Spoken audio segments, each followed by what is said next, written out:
Namaskar. We were saying that the Nyayakusumanjali were trying to prove existence of the entity that we call God, Almighty, Divinity, Creator, etc. Because the heterodox people would not accept the Shastras. The Shastras have declared, Shastras have mentioned all that there is a creator, there is divinity, there is God, there is Almighty, there is Brahma, there is Parabrahma. But then if they don't accept the scriptures, then they have to be proved intellectually and logically. Then the pratyaks, laukika pratyaks, the ordinary perception, ordinary cognition cannot be taking this metaphysical subject as an object to be cognized. So there is that Alaukika pratyaksha. If you recall, during epistemology, we had discussed laukika pratyaksha, alaukika pratyaksha, or laukika pratyaksha and yogika pratyaksha. Yes, this object that is being discussed can be an object of something like extraordinary perception or yogic perception. But laukika perception cannot circumscribe it. So what was left was anumana. And therefore the logicians took recourse to this anumana. And I gave the list during the end of the last session. The first is Karyanumana. The Karyanumana means this manifest universe that we cite, what we call as world and what we call as universe, is effect of something. Now, effect must always have a cause. So whatever stars and planets and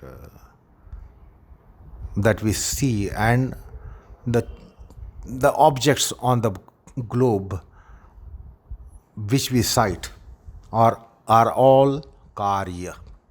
They are all effects. So there must be a cause. Then secondly, this universe is ever becoming. It is not that universe has become and now what we see is what is there. But the fact of the matter is that the creation is a constant process. It is not that it has become at some point in time and it is staying there. Like we say, the sun is there for last 4,500 million years. But we see that things are coming, going. The creation is a constant process. That's how the universe has to be understood. That is a constant process of creation. And this is on prolific scale also. Now, someone should be creating. You and me or any mortal cannot be creating such a prolific creation, endless creation. Neither I can create, nor you can create, nor any one of us can create. Anyone like us can be creating it.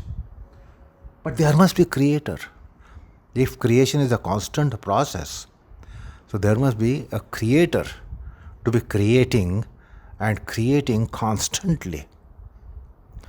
So this universe is always an effect and there is always a cause. And the cause is turning out effects, and this is a constant process. So who can claim that all this creation is by someone? Can we identify? then who is the creator? There must be a creator, there is a creator, and therefore it can be inferred that there is a creator and he is the creator. What we call as God, divinity, Almighty, Bhagawan, must be there, has to be there. Otherwise, this creation process cannot be continuing. So that's the first inference which has been put forth by Udayanacharya of 10th century. So nearly about 1100 years back, this attempt was made by Nyayakusumanjali Udayanacharya. The second one is Ayojananumana.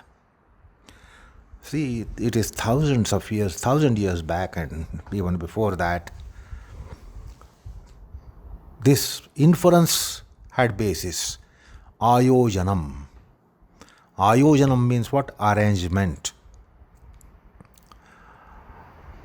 Universe is seen to be an arrangement. The cosmos is seen to be arrangement. Not only that, but see what Udayanacharya has said, that every manifestation is constituted by atoms. And arrangement of atoms gives you a object which is graspable. So all these objects are constituted by atoms. So this is not the nuclear physics of our times, where they speak of atoms, molecules, subatomic particles. But the wisdom of thousands of years back had postulated anu, parmanu, etc. And it was also postulated that atomic arrangement is required for every manifestation. Every manifestation has different atomic arrangement. Arrangement of atoms is different in all different objects, various objects. So who is arranging all this? Someone must be arranging these atoms. By arranging, several kinds of manifestations are there. Like on the planet Earth, there are so many kinds of manifestations. Mountains and rivers and oceans. If you look at the nature, what is nature? What do you see in nature? So these are all arrangements of atoms. We have got different kinds of variegated objects. So all these are arrangements of atoms. So someone must arrange these atoms, has been arranging these atoms, has arranged these atoms, and is arranging these atoms when the creation is a constant process. So somebody is taking care of arrangement of atoms for different manifestations to come up. Therefore, we infer that there is an arranger. There is someone who is arranging atoms for different manifestations. So this is called Ayojananumana. The third is Dhrtyanumana. You cannot be just having creation, and it's not that just the creation is there. Just the creation is not enough. Someone must sustain it. Oceans and mountains are not just created. Stars and planets and galaxies are not just created. They are being sustained. They are there for millions and millions of years, billions of years. All these things are sustained. Mountain is not like a flower which blossoms in the morning and then falls off in the evening. The things are sustained. So there must be someone who is sustaining it. If the sun is here for last 4,500 years, and certain things are here for some millions of years and billions of years and thousands of years, who is sustaining them? You and me are not sustaining them. But there must be someone who is sustaining. When we see that it is sustained, the sun was there for all these years. We had the sun yesterday, we are having the sun today. We had the sun day before yesterday. We had the sun for all the weeks, weeks before weeks, months before months, years before years, decades before decades, centuries before centuries. So they have been constantly there. That means something is sustaining them. So something is sustaining the creation. So he is not merely a creator, but when the things are sustained, they don't just come and go and appear and disappear. So that is Dhrtyanumana, Dhrutvam. Dhru means to sustain. And this universe is on universal scale, astronomical scale. So you and me cannot be sustaining it. You and me cannot be maintaining the sun for all those millions of years, thousands of millions of years. We cannot be maintaining something for so many years, which are there on the scale of, astronomical scale of millions of years and billions of years. So this is not something that the mortal does and mortal can do.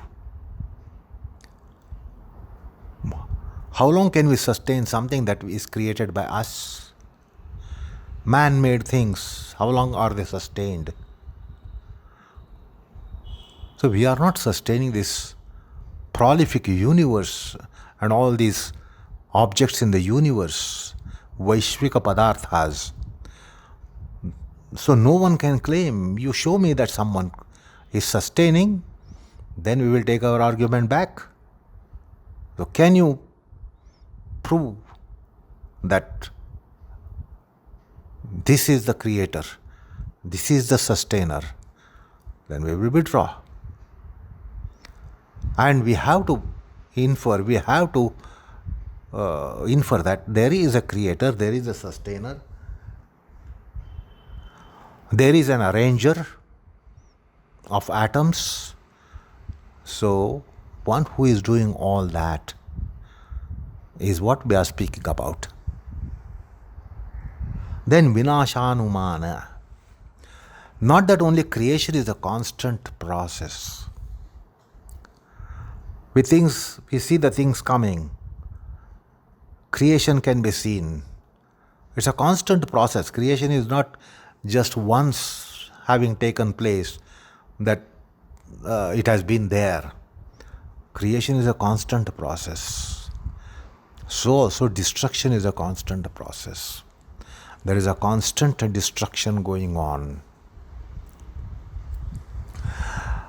There is incessant destruction going on as much as there is incessant creation taking place. So, the universal scheme is such that there cannot be just creation and sustenance in the cosmos. There must be continuous destruction. There must be incessant destruction, constant destruction. Otherwise, just imagine if just creation is there and there is no destruction. What will be the piling up? We are all mortals. And if we were not mortals at all and immortals, try to imagine what would have been the population, the globe. So, it's an archetypal scheme that destruction is also a constant process. And it's a thankful job that there is a destruction. Imagine if the destruction had not been there. So try to understand, imagine the piling up that would be there in this cosmos, in this universe. So The destruction is an ongoing process. Now, if you create something and sometimes someone destroys it, are you going to keep quiet? We don't see anyone complaining with destruction. Nobody complains about destruction taking place constantly. But a creator would always complain. But we see that nobody is complaining if something is destroyed, something is lost, something goes away. Nobody is complaining. And therefore we do not see anyone the owner of creation or creator of creation. A creator would always object, and the owner would always object if his possession is destroyed. But we don't see anyone complaining about the destructions, which is a constant process. So the objection to destruction should also be a constant process. Somebody should be gone complaining, this is lost, that is lost, this is gone, that is gone, why it is gone, who has done this. Nobody is seeing, lodging complaints in police station that this is lost and that is lost, when so many things are lost. Why? If it belonged to us, we would have certainly complained. But nobody is complaining the constant destruction that is going on. So that is Vinashanumana. Then comes Padanumana. It's a very interesting inference. Padanumana. The world has countless languages. The modern languages have source in ancient languages. The modern languages have come from ancient languages. Ancient languages perhaps have come from something more ancient to them. So we see that the languages have been flowing, but then there must be an aboriginal language or source of language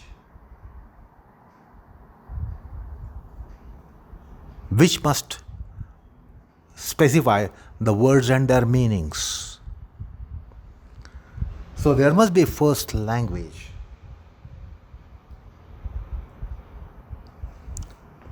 So who created this first language? Who arranged the first ever language in the world, deciding on words and their meanings? There must be someone. That is why, interestingly, the Sanskrit language is called Girvanavani, Devavani, God's language, God's speech. The script is also called Devanagari, which is linking the Devas with Nagara. That is, linking the people with the God. So, this is interesting Padanumana. Even the linguists have failed to have this inquiry. Which is the first language? There must be first language, just one language, and that should be the first language. Which should be the ancient most language? But then who decided on words and their meanings? Who created the first ever language? Languages are there. Generation after generation, we see that the languages have been there. So who created the first language and decided on words and their meanings in the first language? So that is Padanumana. It is not you and me nor our ancestors. If we go to inquire as to who created first ever language. There must be the first language, which should be only one language. The oldest language can be only one language. The first language can be only one language. Then who decided structure of that language and the convention of words and their meanings? That is Padanumana. Then comes Pratyayanumana. We have been beneficiaries of knowledge transmission from generation to generation. The knowledge can be seen, which is coming from generation to generation. The knowledge, convention, culture, heritage has been coming to us from generation to generations and countless generations. It has been transmitted. The notion of right and wrong, the good and bad, the vice and virtue, righteous and unrighteous, virtuous and vicious, all these ideas have come to us from our older generations. They have been transmitted generations to generations. The question should be asked, who is the first and foremost one to generate this wisdom which has come from time immemorial? Who was the originator of wisdom? The wisdom has been coming from generation to generations, but who was the generator of first ever wisdom? It must be certainly that of which we are speaking. So this is called Pratyayanumana. Then comes Vakyanumana. Astikas firmly believe in scriptures which are called Shrutis. There are ageless and eternal revelations in Vedas. Vedas are revelations. Who gave these? Who gave the revelations? Who gave these scriptures?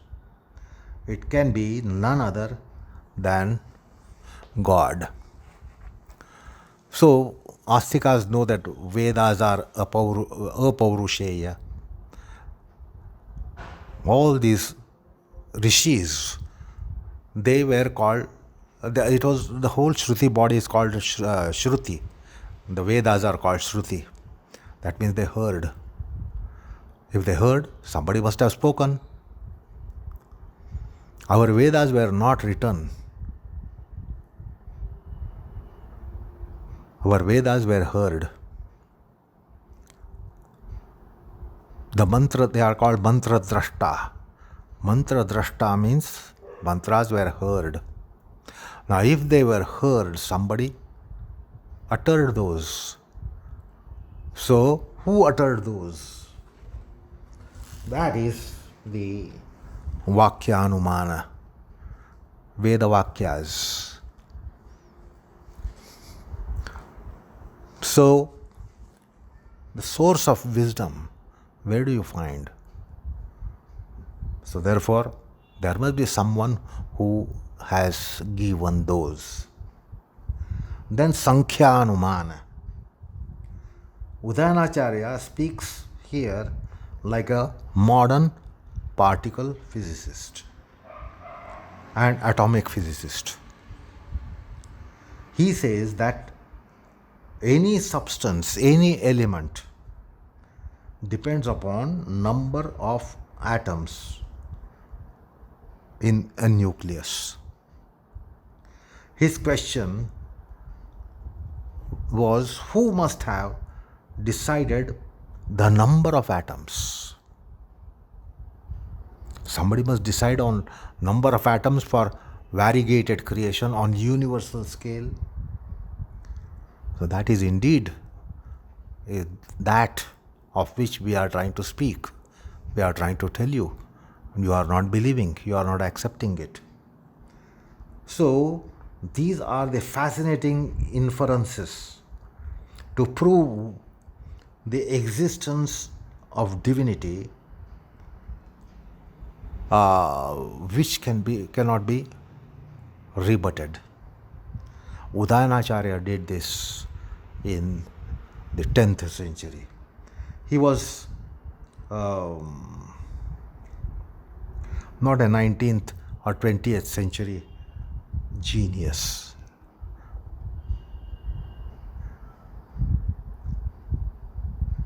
So this is how Astikas replied, the Nastikas, who would not accept the scriptures and shastras.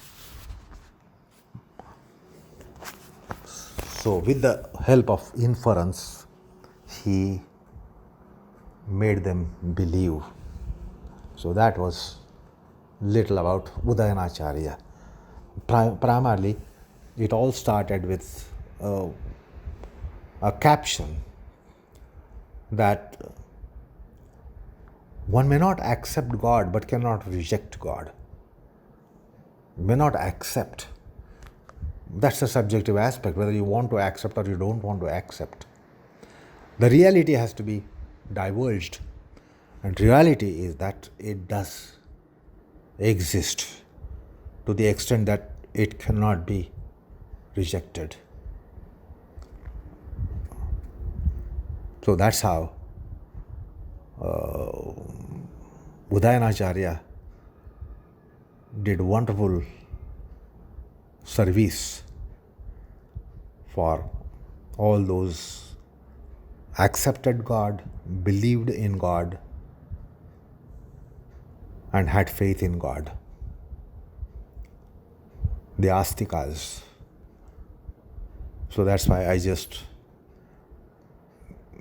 cited from his text called Nyayakusumanjali, where he has put in this endeavor. Now we come to another interesting topic, very fascinating topic.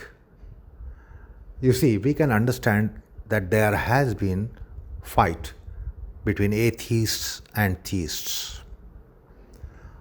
The rejectors of divinity, God Almighty, and acceptors of God Almighty and divinity.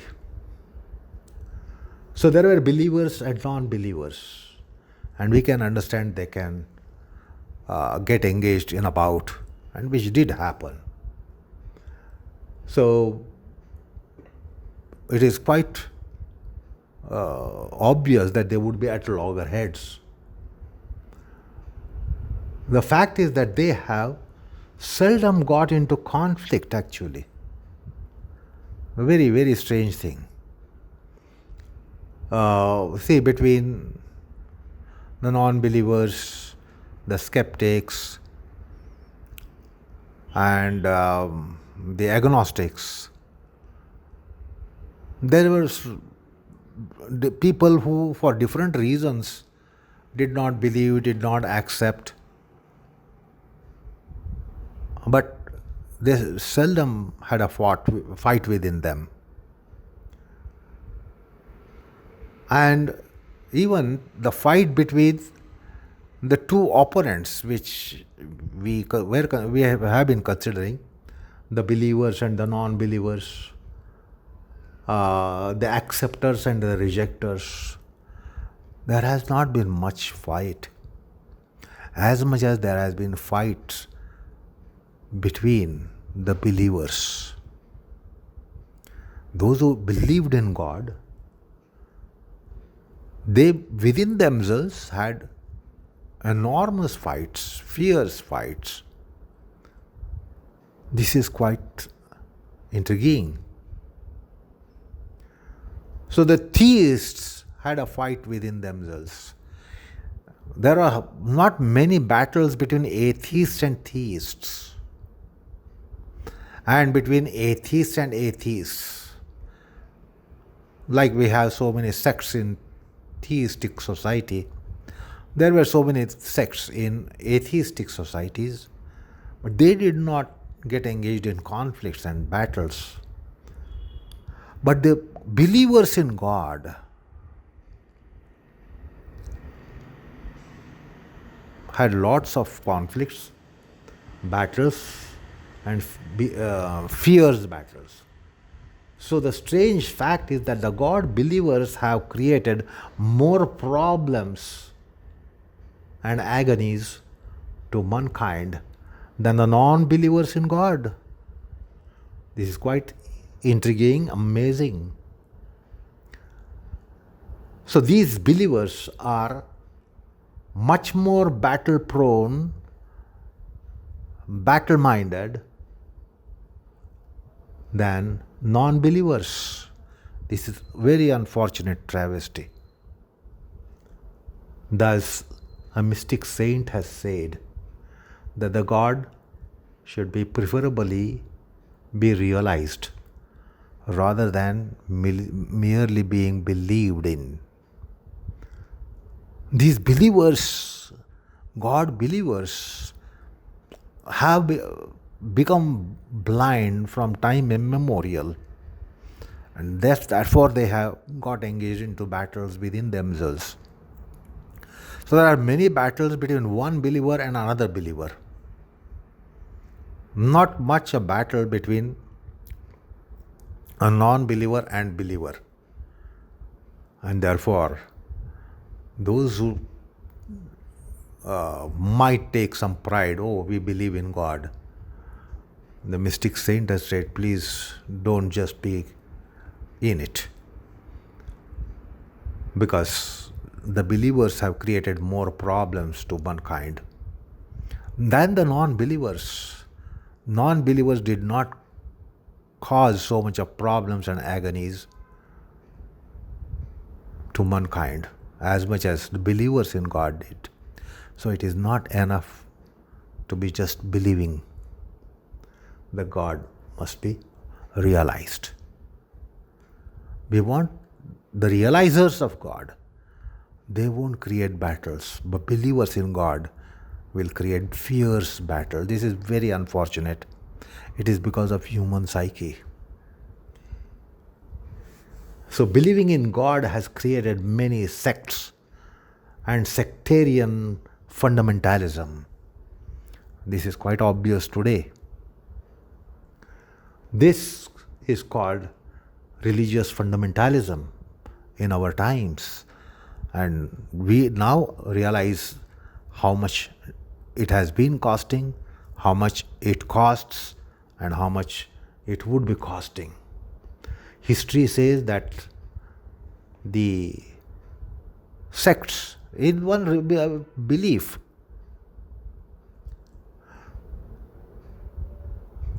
they clash with each other. So we have all these sects in all the various belief systems, the so-called isms. Take any ism that is existing, I did not name them. Without exception, every religion has sects. The sects have come up, and then they have really fiercely battled within themselves. Although they have one belief, yet, or one ism, yet they have fought within themselves quite violently and dangerously. So, ism is coming out of sects. The sects are coming up, have come up, have been coming up between the believers. So, it is not good to be believing in God also, in one sense. Yes, you should believe, but you have to proceed further. You just can't be living the life by merely believing in God. And these believing people, belief people, have really become blind. And then we know what is human history, particularly in isms. Every religion that we have today, major religions that we have today, have sects and have therefore created problems. So therefore, we need saints. There are saints, and the saints are the one who neutralize such fierce conditions. To be believing is ignorance. It also harvests ignorance, nurtures ignorance. Every mystic saint, sage, yogi says that all sorrows of mankind, including the conflicts referred to here, are mitigated by spiritual wisdom.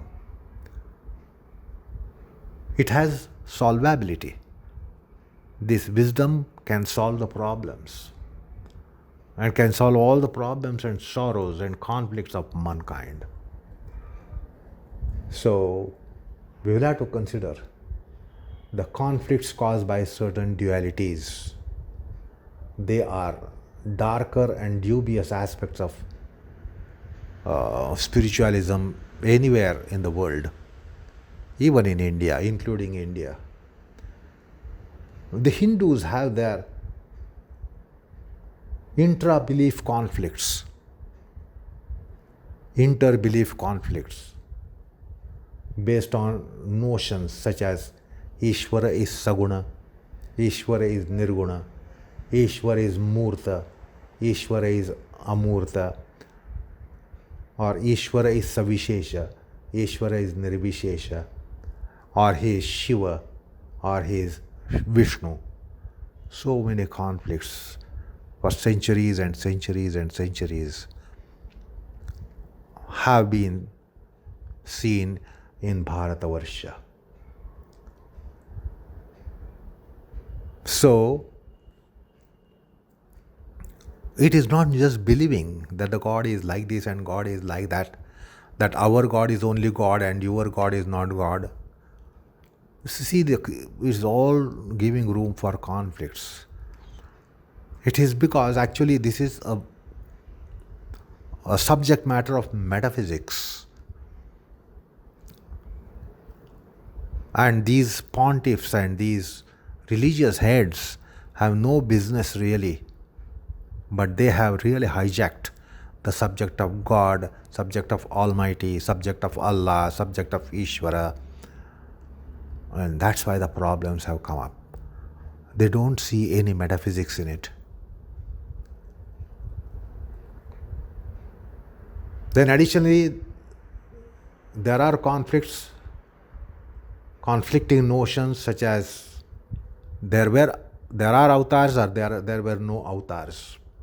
This is with reference to history in India. So thus there have been sources of very bitter ongoing conflicts even today regarding Murta, Amurta, Vyakta, Avyakta, Saguna, Nirguna, Savishesha, Nirvishesha.